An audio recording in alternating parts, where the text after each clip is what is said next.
ಎಲ್ರಿಗೂ ನಮಸ್ಕಾರ. ನೀವು ನೋಡ್ತಾ ಇದ್ದೀರಾ ಟಿವಿ ವಿಕ್ರಮ. ನಾನು ಮುಮ್ತಾಜ್ ಅಬ್ದುಲ್ ನೆಲಡ್ಕ. ವೀಕ್ಷಕರೇ, ಅಮೆರಿಕ ಅಧ್ಯಕ್ಷ ಟ್ರಂಪ್ ಭಾರತಕ್ಕೆ ತಮ್ಮ ಎಚ್ಚರಿಕೆಯ ಹೆಜ್ಜೆಗಳ ಮೂಲಕ ಒಂದು ಸತ್ಯವನ್ನು ಮನವರಿಕೆ ಮಾಡಿಕೊಟ್ಟಿದ್ದಾರೆ. ಏನ್ ಸತ್ಯ ಅದು? ಭಾರತ, ಅಮೆರಿಕ, ಚೈನಾ ಇವರೆಲ್ಲರೂ ಯಾಕೆ ಇಲ್ಲಿ ಈ ವಿಚಾರದಲ್ಲಿ ಒಗ್ಗಟ್ಟಾಗ್ತಾ ಇದ್ದಾರೆ? ಅಜಿತ್ ದೋವಲ್ಜಿ ಪಾಕಿಸ್ತಾನಕ್ಕೆ ಏನ್ ಮಾಡೋದಕ್ಕೆ ಹೊರಟಿದ್ದಾರೆ? ಎಲ್ಲ ವಿಚಾರಗಳನ್ನ ಇವತ್ತಿನ ಈ ಸ್ಪಾಟೆಡ್ ಕಾರ್ಯಕ್ರಮದಲ್ಲಿ ನಾವು ನೋಡ್ತಾ ಹೋಗೋಣ. ವೀಕ್ಷಕರಲ್ಲಿ ನಾನು ಮೊದಲು ಒಂದಷ್ಟು ಪಾಯಿಂಟ್ಸ್ಗಳನ್ನು ಹೇಳ್ತಾ ಹೋಗ್ತೀನಿ.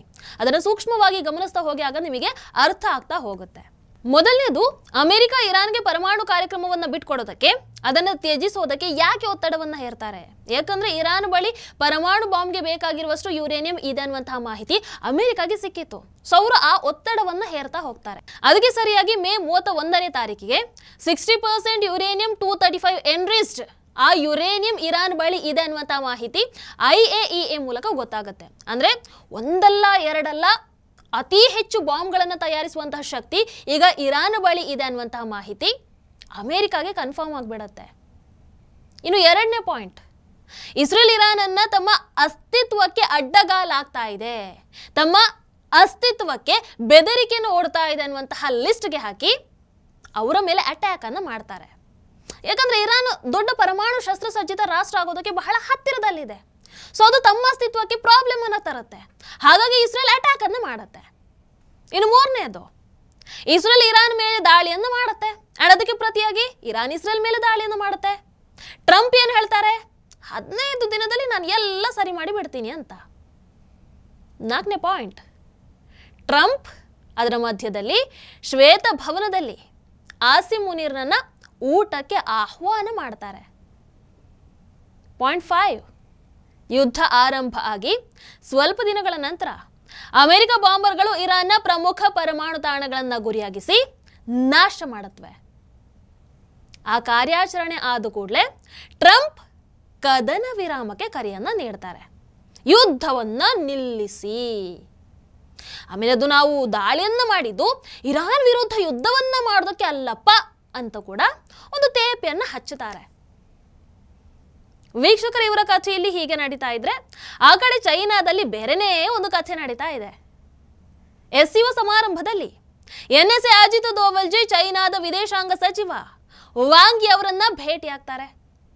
ಅಜಿತ್ ದೋವಲ್ಜಿ ಚೈನಾದಲ್ಲಿ, ಅದು ವಾಂಗ್ ಯಿ ಅವರ ಜೊತೆಗೆ, ಏನೋ ಸ್ಪೆಷಲ್ ಇರಬೇಕಲ್ವಾ? ಅಫ್ಕೋರ್ಸ್ ಇದ್ಯಾವುದು ಸಾಮಾನ್ಯ ಭೇಟಿ ಆಗಿರಲಿಲ್ಲ. ಇಲ್ಲಿ ಅಜಿತ್ ದೋವಲ್ಜಿ ಅವರು 3 ವಿಚಾರಗಳನ್ನ ಬಹಳ ಸ್ಪಷ್ಟಪಡಿಸ್ತಾರೆ.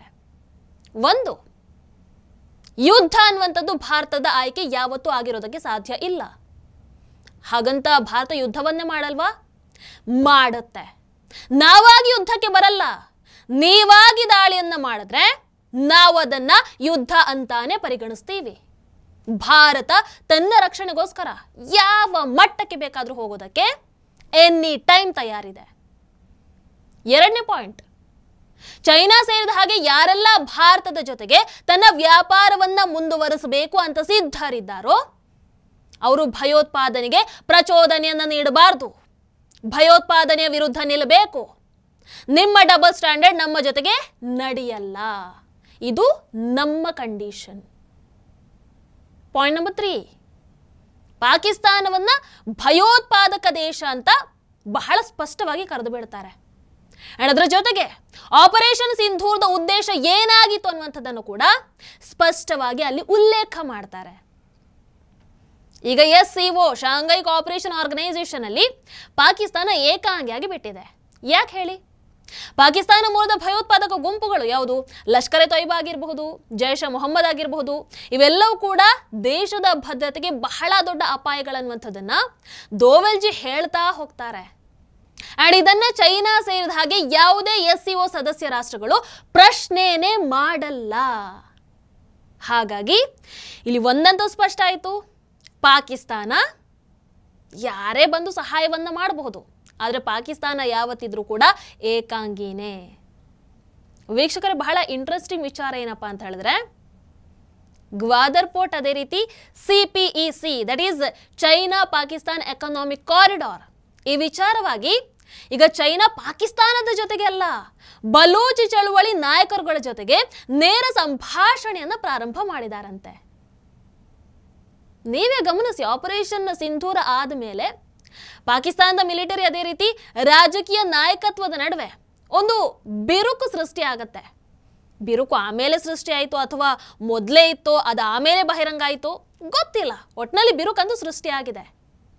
ಸೊ ಇದು ಏನಾಗುತ್ತೆ, ಒಂದು ಕಡೆ ಚೈನಾವನ್ನ ಕೆರಳಿಸುತ್ತೆ, ಇನ್ನೊಂದು ಕಡೆ ಆಸಿಮ್ ಮುನೀರ್ನನ್ನ ಕೆರಳಿಸುತ್ತೆ. ನೀವೇ ಕರೆಕ್ಟಾಗಿ ಅಬ್ಸರ್ವ್ ಮಾಡಿ, ಕಳೆದ ಒಂದೆರಡು ವಾರಗಳಿಂದ ಪಾಕಿಸ್ತಾನದ ಪ್ರಧಾನಿಯನ್ನ ನೀವು ಎಲ್ಲಾದ್ರೂ ನೋಡಿದೀರಾ?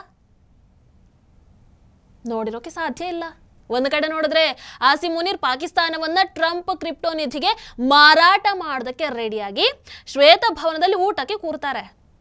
ಅಷ್ಟೇ ಅಲ್ಲ, ಇಸ್ರೇಲ್ ಇರಾನ್ ಯುದ್ಧದ ಸಮಯದಲ್ಲಿ, ಆ ಬಾಂಬ್ ದಾಳಿಯ ಸಮಯದಲ್ಲಿ ಪಾಕಿಸ್ತಾನಿ ಏರ್ ಬೇಸ್ ಅನ್ನು ಬಳಸೋದಕ್ಕೆ ಆಸಿಮ್ ಮುನೀರ್ ಅಮೆರಿಕಾಗೆ ಅವಕಾಶವನ್ನ ಕೊಡ್ತಾನೆ. ಆದ್ರೆ ಪಾಕಿಸ್ತಾನದ ರಾಜಕೀಯ ನಾಯಕತ್ವ ನೋಡಿದ್ರೆ ಇರಾನ್ ಜೊತೆ ನಿಲ್ತೀವಿ ಅಂತ ಹೇಳ್ತಾರೆ. ಇನ್ನೊಂದು ಕಡೆ ಯಾವ ಚೈನಾ ಭಾರತ ಹಾಗೂ ಪಾಕಿಸ್ತಾನ ಯುದ್ಧದಲ್ಲಿ ಪಾಕ್ ಜೊತೆ ನಿಂತಿತ್ತು, ಈಗ ಅದೇ ಚೈನಾಗೆ ಪಾಕ್ ಮೇಲೆ ಫುಲ್ ಡೌಟ್ ಶುರು ಆಗ್ಬಿಟ್ಟಿದೆ. ಏನು, ಈ ಆಸಿಮ್ ಮುನೀರ್ ನಮ್ಮ ಚೈನಾದ ರಕ್ಷಣಾ ರಹಸ್ಯಗಳನ್ನ ಅಮೆರಿಕಾಗೆ ಮಾರಾಟ ಮಾಡ್ತಾ ಇದ್ದಾನ ಅಂತ. ಹಾಗೇ ಶ್ವೇತಭವನದಲ್ಲಿ ಊಟ ಮಾಡ್ತಾ ಮಾಡ್ತಾ ಮೆಲ್ಲ ನಮ್ಮ ಸೀಕ್ರೆಟ್ ಎಲ್ಲ ಬಿಟ್ಟು ಕೊಡ್ತಾ ಇದ್ದಾನ ಅಂತ ಒಂದು ಅನುಮಾನ ಚೈನಾಗೆ. ವೀಕ್ಷಕರೀಗ ಈ ಆಸಿಮ್ ಮುನೀರ್ ಅಂತೂ ಎಡವಟ್ಟು ಮೇಲೆ ಎಡವಟ್ಟನ್ನು ಮಾಡ್ತಾ ಇದ್ದಾನೆ.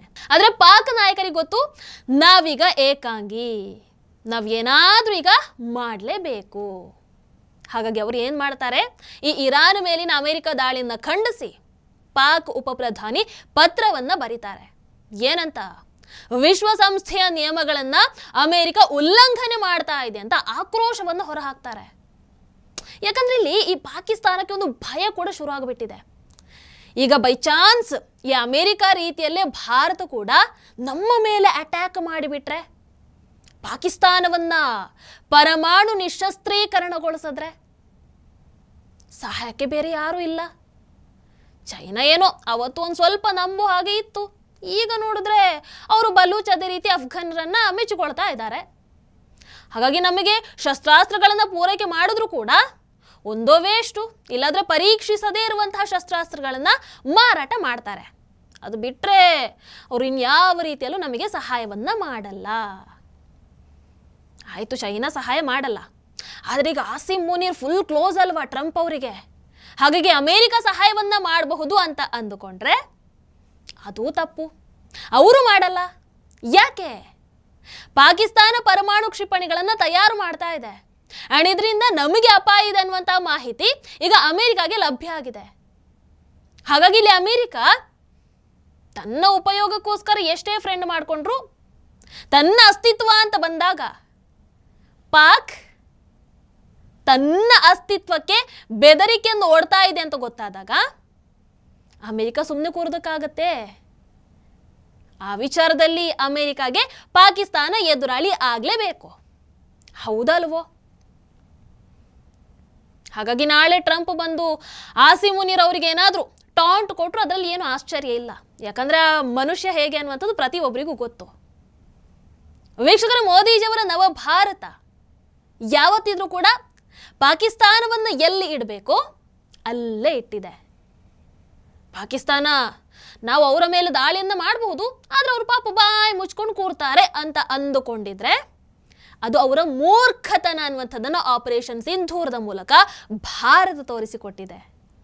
ಅಂಡ್ ಭಾರತ ಈ ಕಾರ್ಯಾಚರಣೆಯನ್ನ ಮತ್ತೆ ಪುನರಾರಂಭಿಸಿದ್ರೆ ಪ್ರತಿಯೊಬ್ಬರು ಕೂಡ ಭಾರತದ ಆ ನಿರ್ಧಾರದ ಜೊತೆಗೆ ನಿಲ್ತಾರೆ ಅನ್ನುವಂಥದ್ದನ್ನ ಖಚಿತಪಡಿಸ್ಕೊಳ್ಳೋದಕ್ಕೋಸ್ಕರ ಭಾರತ ವಿಶ್ವದ ವಿವಿಧ ಭಾಗಗಳಿಗೆ ನಿಯೋಗಗಳನ್ನ ಕಳುಹಿಸಿಕೊಟ್ಟಿದೆ. ಹಾಗಾಗಿ ಈಗ ಭಾರತ ಎದುರಾಳಿಯ ಯಾವುದೇ ಪರಮಾಣು ದಾಳಿಗೂ ಕೂಡ ಹೆದರದೆ ಸುರಕ್ಷಿತವಾಗಿರುವ ಮಟ್ಟಿಗೆ ಮುಂದುವರಿತಾ ಇದೆ. ಸೊ ಇದರಲ್ಲಿ ಅಮೆರಿಕ ಹಾಗೆ ಮಿತ್ರ ರಾಷ್ಟ್ರಗಳು ಭಾರತದ ಕ್ರಮವನ್ನು ಒಪ್ಕೊಳ್ಳೇಬೇಕಾಗತ್ತೆ. ಯಾಕಂದ್ರೆ ಇರಾನ್ ವಿಚಾರದಲ್ಲಿ ಅವರು ಏನು ಮಾಡಿದ್ರು ಅನ್ನುವಂಥದ್ದು ಇಡೀ ವಿಶ್ವಕ್ಕೆ ಗೊತ್ತು. ಇನ್ನು ಚೈನಾ ಕೂಡ ಭಾರತಕ್ಕೆ ತಗ್ಗಿ ಬಗ್ಗಿ ನಡಿಲೇಬೇಕು. ಯಾಕಂದರೆ ಭಾರತ ವ್ಯಾಪಾರದ ವಿಚಾರದಲ್ಲಿ ಹತೋಟಿಯನ್ನು ಸಾಧಿಸ್ತಾ ಇದೆ. ಇನ್ನು ಇರಾನ್ನಿಂದ ಅಗ್ಗದ ಇಂಧನವನ್ನು ಪಡಿಬೇಕು ಅಂತ ಹೇಳಿದ್ರೆ ಅದು ಅರಬ್ಬಿ ಸಮುದ್ರದ ಮೂಲಕ ಆಗಬೇಕು. ಆ್ಯಂಡ್ ಆ ನಿಯಂತ್ರಣ, ಅರಬ್ಬಿ ಸಮುದ್ರದ ನಿಯಂತ್ರಣ ಭಾರತದ ಕೈಯಲ್ಲಿದೆ. ಇನ್ನು ಇಸ್ರೇಲ್ ಇರಾನ್ ದಾಳಿಯ ನಂತರ ಇರಾನ್ ಅಗ್ಗದ ಇಂಧನವನ್ನು ಚೈನಾಗೆ ಕೊಡಲ್ಲ ಅಂತ ಬೆದರಿಕೆಯನ್ನು ಹಾಕಿರೋದ್ರಿಂದ ಈಗ ಚೈನಾ ಭಾರತದ ವಿಚಾರದಲ್ಲಿ ನೇರವಾಗಂತೂ ಮಾತನಾಡುವಂತಹ ಸಾಹಸಕ್ಕೆ ಕೈಯನ್ನು ಹಾಕಲ್ಲ. ಹಾಗಾಗಿ ಭಾರತಕ್ಕೆ ಅಂತಹ ದೊಡ್ಡ ಅಡೆತಡೆಗೆ ಕಾಣಿಸ್ತಾ ಇಲ್ಲ. ಹೌದಲ್ವೋ ವೀಕ್ಷಕರೇ? ಇಲ್ಲಿ ಪಾಕಿಸ್ತಾನದ ಸಮಸ್ಯೆ ಏನು ಗೊತ್ತಾ? ಅವರ ದೇಶಕ್ಕೆ ಬಾಸ್ಗಳು ತುಂಬ ಜನ ಇದ್ದಾರೆ. ಅದು ಭಯೋತ್ಪಾದಕರಿಂದ ಹಿಡಿದು ಬೇರೆ ದೇಶಗಳವರೆಗೆ. ಅಂದರೆ ಎಲ್ಲರೂ ಅವರನ್ನು ಉಪಯೋಗ ಮಾಡ್ಕೊಳ್ತಾರೆ, ಲಾಭ ಏನಿಲ್ಲ. ಆ್ಯಂಡ್ ಇಲ್ಲಿ ಅಮೇರಿಕಾ ಮತ್ತು ಚೈನಾ ಒಟ್ಟಿಗಿದ್ರು ಅವ್ರು ಬಳಸ್ಕೊಳ್ಳಲ್ಲ ಅಂತ ಹೇಳೋಕ್ಕಾಗಲ್ಲ. ಅಮೇರಿಕಾ ಹಾಗೆ ಚೈನಾ ಮಧ್ಯ ಮಧ್ಯದಲ್ಲಿ ಸಹಾಯಕ್ಕೆ ಬಂದ ಹಾಗೆ ಕಂಡ್ರೂ ಕೂಡ ಅದು ತಮ್ಮ ವೈಯಕ್ತಿಕ ಲಾಭಕ್ಕೆ ಆಗಿರುತ್ತೆ. ಹಾಗಾಗಿ ಇಲ್ಲಿ ಪಾಕಿಸ್ತಾನ ಒಬ್ಬಂಟಿ ಆಗಿರೋದಂತೂ ಸತ್ಯನೇ. ಆ್ಯಂಡ್ ಅದರ ಕ್ರೆಡಿಟ್ ಸಂಪೂರ್ಣವಾಗಿ ಭಾರತಕ್ಕೆ ಸೇರಬೇಕು ಅಂತ ಹೇಳಿದ್ರೆ ಅದು ತಪ್ಪಾಗಲ್ಲ ಅಂತ ಅಂದುಕೊಳ್ತೀನಿ. ನೀವೇನು ಹೇಳ್ತೀರಾ? ಕರೆಕ್ಟಾ? ನಿಮ್ಮ ಅನಿಸಿಕೆಯನ್ನು ದಯವಿಟ್ಟು ಕಾಮೆಂಟ್ ಮೂಲಕ ತಿಳಿಸಿ. ಹಾಗೆ ವಿಡಿಯೋ ನಿಮಗೆ ಇಷ್ಟ ಆದಲ್ಲಿ ಲೈಕ್ ಮಾಡಿ, ಶೇರ್ ಮಾಡಿ. ನಮಸ್ಕಾರ. ಟಿವಿ ವಿಕ್ರಮ, ದೇಶ ನಿಮ್ಮ ಕೈಯಲ್ಲಿ. ಈ ಕಾರ್ಯಕ್ರಮ ನಿಮಗೆ ಇಷ್ಟ ಆಗಿದ್ದಲ್ಲಿ ಲೈಕ್, ಶೇರ್ ಹಾಗೂ ಕಮೆಂಟ್ ಮಾಡಿ. ಟಿವಿ ವಿಕ್ರಮದ ಕಾರ್ಯಕ್ರಮಗಳನ್ನು ನಿರಂತರವಾಗಿ ವೀಕ್ಷಿಸಲು ಸಬ್ಸ್ಕ್ರೈಬ್ ಮಾಡಿ, ಬೆಲ್ ಐಕನ್ ಒತ್ತಿ.